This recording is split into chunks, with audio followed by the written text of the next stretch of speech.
বড়বাজার প্রায় ২০০ বছর প্রাচীন খুলনা মহানগরীর বড়বাজার, যেটা পশ্চিমাঞ্চলের সর্ববৃহৎ বাণিজ্য কেন্দ্র বলে ধারণা করা হয়।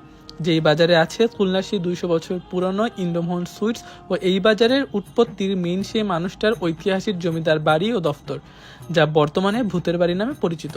কি নেই আমাদের এই খুলনাতে! হাজারো প্রাচীন ইতিহাস ও ঐতিহ্যবাহী সব খাবার নিয়ে এখনো দেশের অন্যান্য জেলার সাথে সমানভাবে তাল মিলিয়ে চলছে, আর যার ভিতর খুলনা বড়বাজারের এই প্রাচীন ইতিহাস অন্যতম।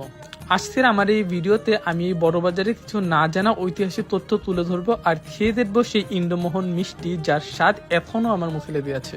তো চলো আর দেরি না করে শুরু করি। ১৯বিংশ শতাব্দীর শেষের সময় খুলনায় বর্তমান বড়বাজারের উৎপত্তি হয়। তখন বড়বাজারের নাম ছিল চার্লিগঞ্জ বা সাহেবের হাট। নীলকুঠিয়াল চার্লস এই বাজারের প্রতিষ্ঠা করার কারণে তার নামকরণ করা হয় তার নামে।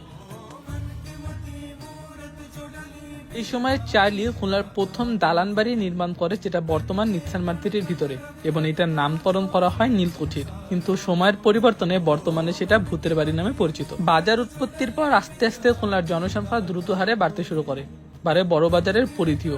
সেই সময় খুলনার ভৈরব নদীর পাড়ে শুরু হয় বিশাল পরিসরে পণ্য ব্যবসা। শহরে হাজার হাজার মানুষের যাতায়াতের সাথে লেনদেন হয় সেই সময় মুদ্রা ও পয়সা দিয়ে। বড়বাজারের রাস্তাগুলো অনেক বেশি সরু, আর এই সরু রাস্তায় অনেকটা অংশ দখল করে অনেকে ব্যবসা পরিচালনা করে যাচ্ছে। আর এই জন্যই বাজারে প্রতিনিয়ত রিক্সা ও ঠেলাগাড়ির জটলার সৃষ্টি হয়, যার ফলে বাজারের ক্রেতাদের অনেক সময় আসার চরম সমস্যা পোহাতে হয়। অনেক সময় তো চাহিদা অনুযায়ী মালামাল পরিবহন করাও সম্ভব হয় না। খুলনা বড়বাজারে কিন্তু আছে ২০০ বছর পুরনো ইন্দ্রমোহন সুইটস, এবং এই সুইটসের দোকানে পাওয়া যায় মাত্র ৩ ধরনের মিষ্টি, যার প্রতিটা টেস্ট জাস্ট অমৃত। খুলনার ঐতিহ্যবাহী এই মিষ্টি উপভোগ করতে হলে আপনাদের চলে আসতে হবে বড়বাজারে, এবং গরম গরম ধোয়া ওঠা রসগোল্লার সাথে আরো যত ধরনের মিষ্টি পাওয়া যায় সবগুলো একটা একটা করে ট্রাই করবেন আর ফিল করবেন এই মিষ্টির আসল টেস্টটা কেমন। সো খুলনার ঐতিহ্যবাহী বড়বাজার এবং বড়বাজারের ইতিহাসটা আপনার কেমন লাগলো অবশ্যই জানাবেন।